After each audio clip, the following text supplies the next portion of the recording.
Utenga fuma inopera. Utenga mudziyo unoparara. Utenga fuma inopera. Utenga mudziyo kana waspora una. Kama ndinogara vanondivenga. Ndakatadza Mwari wangu ndachishaiwa. Vamwe verudzi rwangu nekwangu chaiwo chaiwo. Ndakatadza Mwari wangu ndecheiko ini. Inamo iko isingapere. Inamo iko tenzure ndecheiko. Inamo iko isingapere.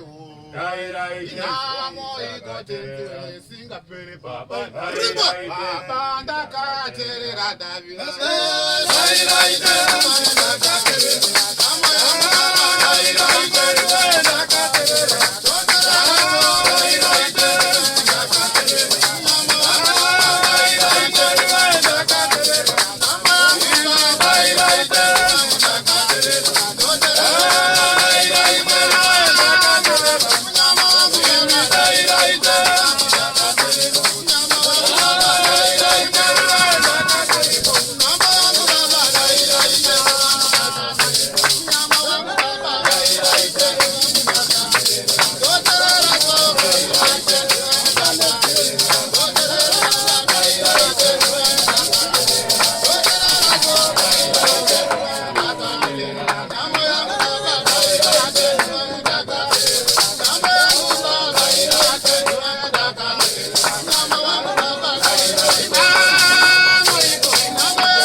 watoto